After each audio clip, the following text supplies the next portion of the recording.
Hello friends, आज के lecture में एक बहुत ही अच्छा इंटीग्रेशन का क्वेश्चन मैं लेकर के आया हूं।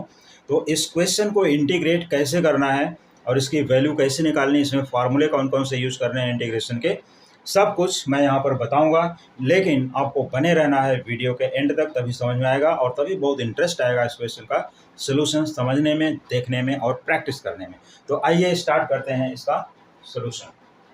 Integral of 1/x⁴ plus 5x² plus 6 dx। तो यहाँ पर इस इक्वेशन को सॉल्व करने के लिए हमें क्या करना चाहिए, मैं आपको एक ट्रिक सिखा देता हूँ। यहाँ पर पहले तो चेक करना है कि x⁴ प्लस 5x² प्लस 6 यहाँ पर है। इस क्वेश्चन को देखिए, एक रफ आइडिया यहाँ पर मैं बता देता हूँ कि x² को यहाँ पर एक देखिए फ्यू सेकंड्स के लिए x² को आप t अज्यूम कर लीजिए। ये है x² होल स्क्वायर, तो यहाँ पर बन जाएगा t² प्लस 5 इंटू टी यहाँ पर कर देते हैं और प्लस 6। एक रफ वर्क है ये, नॉट फुल सोल्यूशन। इसको ये क्वाड्रेटिक एक्सप्रेशन है, यहाँ पर इसको फैक्टराइज कर लेना है।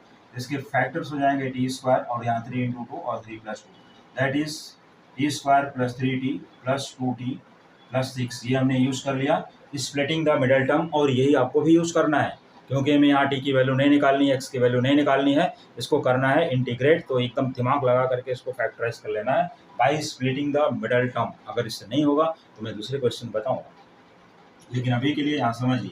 अब इन दोनों में क्या कॉमन है, इन दोनों में क्या कॉमन है आपको सब पता है। तो यहाँ पर t प्लस 3 ले लीजिए, t कॉमन, t प्लस 3। यहाँ पर प्लस 2 कॉमन है, यहाँ पर भी t प्लस 3 नहीं पता है तो मैंने बता दिया अभी। अब देखिए आगे क्या करना है, t plus 3 into T plus 2।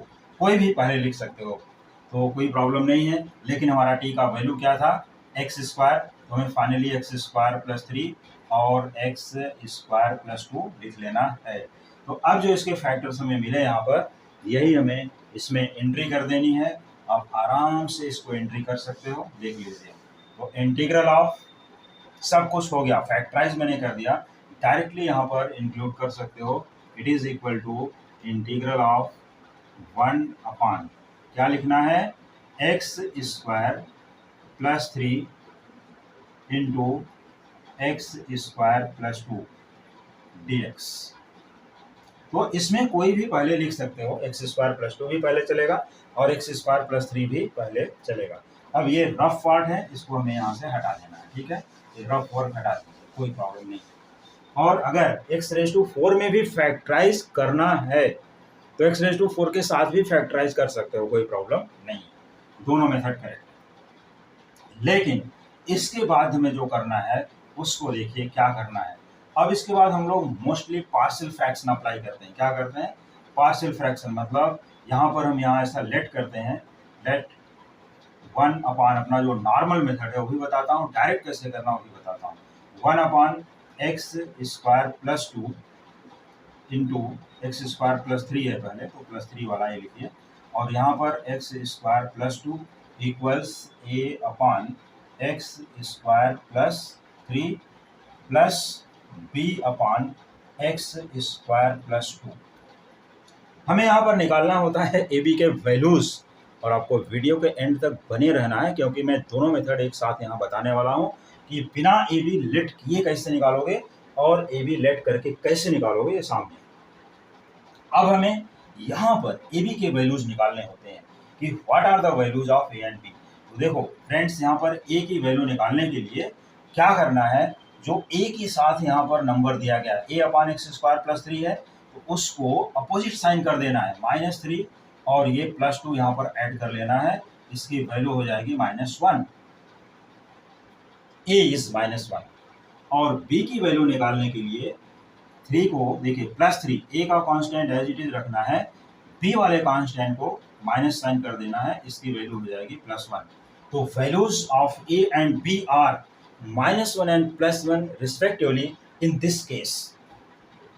किसी ने अगर इसको पहले लिया, इसको बाद में लिया, तो उसको a +1 मिलेगा और b -1 मिलेगा, ये ध्यान देना, क्योंकि इंटरचेंज करोगे तो कोफिशिएंट की वैल्यू भी इंटरचेंज होगी।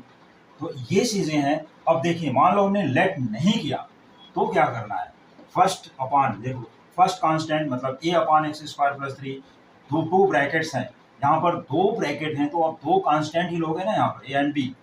ये बी है, थोड़ा बीटा जैसा दिख रहा है, बी कंसीडर। ठीक, यहाँ पर x square plus 3 x square plus 2 है, तो पहले में क्या करना है, -3 + 2 कर देना, ऐसे ही -1 आ जाएगा, और दूसरे कांस्टेंट के लिए 3 - 2 कर देना है, +1 आ जाएगा। जो भी नंबर रहेगी ऐसे ही फॉलो करना है। तो ए बी के वैल्यूज आने के बाद अब हमें यहाँ पर इंटीग्रल की जो वैल्यू लिखनी होती है वो यहाँ पर देख सकते हो, ये कंटिन्यूअस यहाँ आ जाएगा इंटीग्रल ऑफ। अब क्या करना है, हमने दो पार्ट में ब्रेक कर दिया क्वेश्चन को, ए इज -1, तो आप यहाँ लिख सकते हो -1/x² + 3 dx, और दूसरा वैल्यू है +1, तो यहाँ पर निसंकोच इंटीग्रल ऑफ 1/x² + 2 × dx यहाँ लिख लीजिए। अब इसके बाद इसमें फार्मूला कौन सा अप्लाई होगा वो चीज़ को समझने के लिए, देखने के लिए, प्रैक्टिस करने के लिए आप बने रहिए, अभी हटिए नहीं। देखिए किस टाइप का क्वेश्चन है, यहाँ पर होल स्क्वायर x² + 3 है, यहाँ x² + 2 है, तो इनको पहले होल स्क्वायर फॉर्म में कन्वर्ट करना पड़ेगा। तो एक स्टेप और यहाँ दिखाता हूँ, इंटीग्रल ऑफ 1/, देखिए x² + √3 में इसको कर दीजिए, √3 whole square × dx plus integral of 1/x² + √2 whole square × dx, दोनों में ही dx with respect to x ही है, कोई प्रॉब्लम नहीं। अब ये बन गया, किस टाइप का क्वेश्चन है, किस टाइप का फार्मूला लगेगा, फार्मूला दिखाने के लिए मैं यहाँ इसको जरा इरेज करता हूँ, आप लोग चाहें तो स्क्रीनशॉट लेके साइड में रख सकते हैं। देखिए फार्मूला मैं यहाँ दिखा देता हूँ, क्योंकि अब ए बी के वैल्यूज हमने वहाँ नोट डाउन कर लिए, कोई प्रॉब्लम नहीं। तो जो फार्मूला है, चाहे तो इस स्टेप को भी हटा देते हैं, ये तो आपका ध्यान बार बार यहाँ जाएगा। चलिए फार्मूला बताता हूँ यहाँ पर, ये कौन सा फार्मूला है और क्यों है, किस टाइप का लगेगा। हमारा क्वेश्चन है x² plus constant square type, तो हमारा जो फार्मूला बनेगा वो इस टाइप का बनेगा। यहाँ पर integral of 1/x² + a² dx equal to 1/a × tan inverse x/a + c, that is constant of integration. ये है हमारा फार्मूला फ्रेंड्स। यहाँ पर एक फार्मूला, आप लोग अपना फार्मूला याद रखने की कोशिश कीजिए कि 1/x² + a² dx, अगर इसका इंटीग्रेशन निकालना है तो 1/a × tan inverse x/a + c। अब देखिए यहाँ पर x तो x ही है, a की वैल्यू √3 है, यहाँ पर a की वैल्यू √2 है, तो इसी फार्मूले से इन दोनों को आगे प्रोसीड कर देते हैं और हमें इसका फाइनल सोल्यूशन मिल जाएगा। तो आइए देखते हैं इसका कंटिन्यूअस आगे का सोल्यूशन। इक्वल्स यहाँ पर है 1, यहाँ पर दिया गया -1, हमने यहाँ -1 लिखा, यहाँ भी -1 ही रहेगा। तो माइनस, देखिए 1/, तो माइनस साइन तो पहले लिख लीजिए जिससे मिस्टेक ना हो। फिर इसके बाद है 1/a, दैट इज √3, फिर यहाँ आएगा tan इनवर्स x/√3, और इस कांस्टेंट, इस इंटीग्रल के लिए एक +c1 लिख सकते हो, लेकिन अगर एक ही क्वेश्चन में कई टर्म्स हैं तो आप कंटिन्यू सॉल्व करके लास्ट में कांस्टेंट को लिखिए प्लस।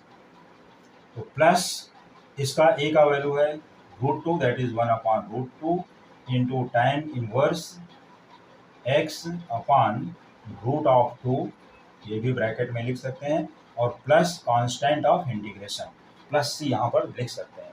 तो फ्रेंड्स यही इसका आंसर है कि 1/√3 tan inverse x/√3 plus 1/√2 × tan inverse 1/√2 plus × tan inverse x/√2, यही इसका फाइनल आंसर है।